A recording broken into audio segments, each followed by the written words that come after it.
Hello, my name is Calvin Clint Quinto, and for today's video ay bibigyan ko kayo ng idea, okay, kung paano kayo makakagawa ng sarili nyong mobile application at kung paano nyo ito pwedeng pagkakitaan, okay, without any coding skills or knowledge. Okay, hindi nyo kailangan maging magaling sa mga code sa paggawa ng mobile app. Gumagawa ko ng mga mobile app since 2016. Kahit hanggang ngayon, wala akong alam sa coding, sa pagko-code or paggawa ng source code ng mga mobile apps. So, ayun, ipapakita ko sa inyo or i-share ko sa inyo kung ano yung mga dapat nyong malaman sa paggawa ng mobile app. At kung saang platform nyo to i-upload, okay? Or like sa Android or sa iOS. So, kung ano ba yung platform na kailangan nyo malaman. Tulad nga sabi ko, since 2016, gumagawa na ako ng mga apps na monetize ko na siya. And yes, grabe yung competition dyan. Talagang kailangan lang maging unique yung app mo. Okay, so ako dati nagkaroon ako ng isang app na kumikita ng $4 to $7 per day. So imagine in 30 days magkano rin 'yon. So nangyari noon is meron ako isang na-upload na app na nagkaroon ng problema. Okay, may na-violate ako na rules, okay, or terms sa Play Store. So ayun, nadamay lahat, na ban ako sa Play Store noon, Google Play Store. So ayun, yun nga, ngayon i-share ko sa inyo kung paano rin kayo, okay, makakagawa ng sarili nyong mobile app nang hindi kayo kailangan pag-aralan kung paano yung pag-develop nito, okay, yung mga code na sinasabi or ginagawa diyan. So merong dalawang platform na kailangan nyo lang gamitin para makapag-publish ng app nyo. Okay, first is yung Android, okay, sa Android, and second is yung sa iOS. So, para makapublish kayo ng Android app nyo, okay, sa App Store, in which kay Google App Store, ay meron lamang one-time fee na $25. Okay, at yung isa naman sa iOS, kay Apple App Store, ay meron ding fee na $99 per year. Okay, annually yung kay iOS or sa App Store. So, kung ikaw nagsisimula ka pa lang, mas maganda kay Google Play Store ka na lang muna. So, search mo lang sa Google yung Google Play Console. Okay? Or ilalagay ko na lang yung link. Lahat ng links na babanggitin ko mamaya, ilalagay ko lang. Okay? Or lahat ng website, ilalagay ko yung link sa description ng video na to. Okay? So, ayun, search mo lang Google Play Console. Okay? Gumawa ka ng account dyan at bayaran mo lang yung one-time registration fee nila na $25. And ayun, pwede ka na mag-publish ng sarili mong Android mobile app. So ikaw, kung gusto mo rin mag-publish ng iOS app, okay, search mo lang iOS app developer. Then bayaran mo yung $99 annual fee nila. Okay, so ngayon, halimbawa, meron ka ng account kay let's say doon na muna tayo kay Google Play Store. Meron ka ng developer account, okay? Nakagawa ka na, nabayaran mo na ng registration fee. Paano ka na makakagawa ng app mo without any coding skill? So, meron akong i-share sa inyo na 4 na platform. 2 paid, okay, at 2 free na pwede ring maging paid. Okay? So, first is yung Code Canyon. Okay? So, Code Canyon, lalagay ko yung link sa ilalim ng video na to sa description, at tingnan nyo yung lahat ng links mamaya. So, sa Code Canyon, pwede kang bumili ng mga ready-made na mobile apps dyan. Okay? Ang kagandahan pa, may option ka para ma-reskin, okay, or ma-customize yung mga apps na to. Okay? Lahat ng klaseng apps na gusto mo nandyan kay Code Canyon. Okay? So, may option din dyan na pwedeng si developer na, okay? Yung nag-develop ng app na yon, siya na rin yung magpa-publish sa Play Store ng app mo. So, wala ka nang gagawin. Of course, may mga additional fees lang. So, nagre-range yung mga apps dyan, depende kung anong klaseng apps, nagre-range from $10 up to $1,000. Okay, so ngayon, dito kay Code Canyon, sa'yo talaga, okay, sa'yo yung app na ibibigay yung source code. Ikaw na bahala dyan kung anong gagawin mo, basta walang ano yan, walang kung kahit na anong watermark or na ano na malalaman na hindi kayo yung developer, wala. Talagang ikaw, okay? Sa'yo talaga yung app na yan.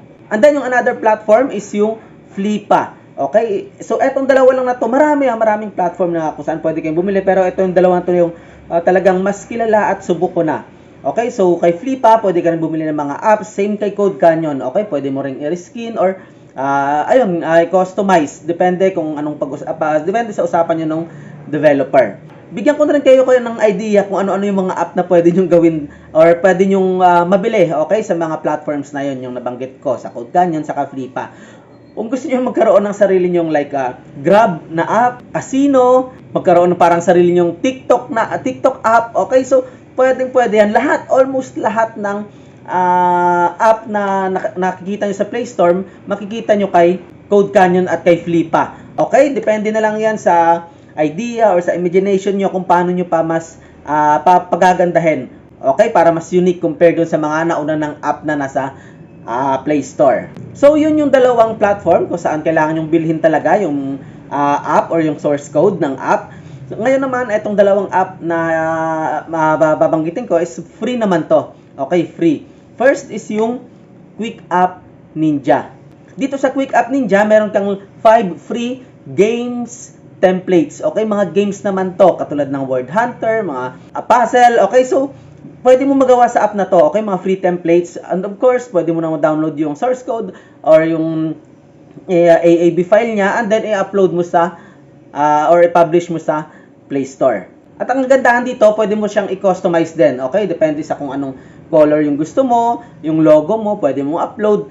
Pero, eto, kay Quick App Ninja, meron lang option na mag-upgrade ka. Okay, bilhin mo yung white label na tinatawag. Ibig sabihin, para sa about section kasi, pag in-upload mo na yung app mo, dun sa app mo, pag dinownload ng ibang tao, makita na nila sa about section yung Quick App Ninja. Okay, kung yung code na to or yung app na to is gawa kay Quick App Ninja. Pero kung gusto mong matawala yun, may option ka, magbayad ka lang ng $9.99 I think, anong nahuli kong nakita.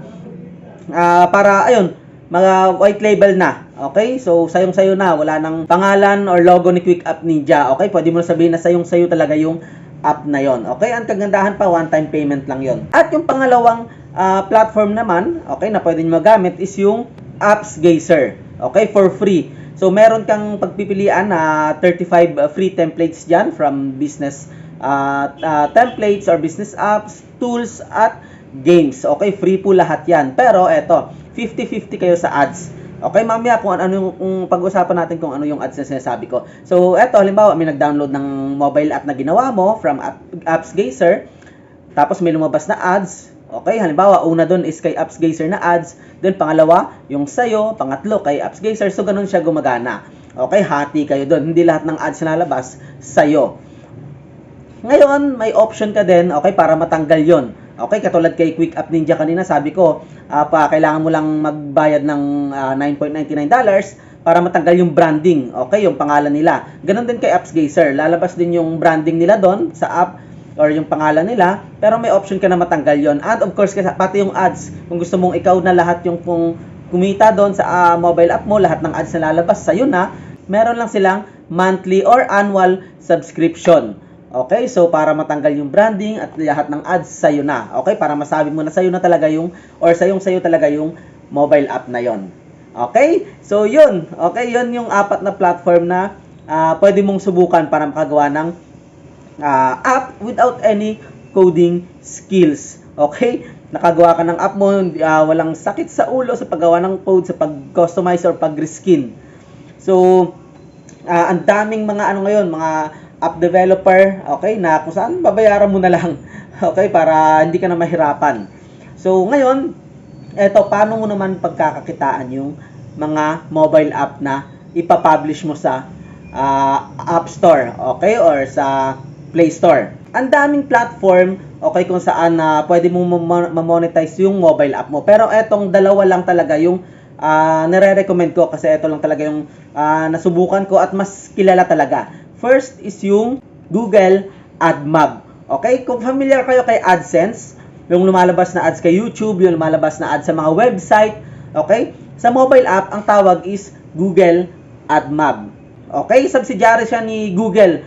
So, kay Google din to, pero ito yung kailangan mo i-integrate sa app mo para may mga lumabas na ads doon.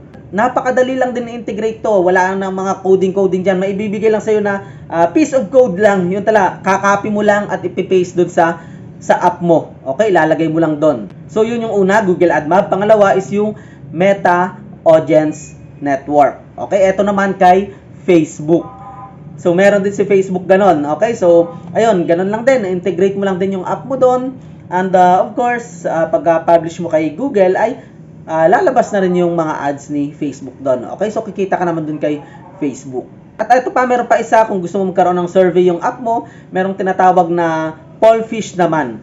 Okay, so, ito, nasubukan ko lang to or meron lang na itong Pollfish kay Quick App Ninja. Okay, may option doon para ilagay mo yung or integrate mo yung Pollfish account mo. So, magkakaroon ng survey yung mo. So, for every survey, kikita ka doon. Okay, may nag-answer ng survey doon sa app mo, kikita ka. Pero pwede rin naman sa ibang app, depende sa developer na gumawa. Okay, kung bibili ka kay Flipa or bibili ka kay Code Canyon, malalaman mo naman doon kung ano yung mga mobile app ad networks na pwedeng i-integrate yung Pollfish or yung Meta Audience Network or yung Google AdMob. Okay, pero most of the time yung mga Meta Audience Network saka Google AdMob talagang yan, nandyan yan. Okay, pwede mo talagang integrate yan. At eto pa panghuli, habol ko lang kung gusto mong pagkakitaan pa yung app na mga app na nabili or nagawa mo, pwedeng ibenta mo to sa mga kaibigan mo. Okay, na walang idea kung paano ginagawa yan. Okay, so pwede mong i-share sa mga Facebook group, sa Facebook mo, or sa Fiverr. Okay, marketplace. Pwede mong i-share doon or i-benta doon yung app na nagawa mo.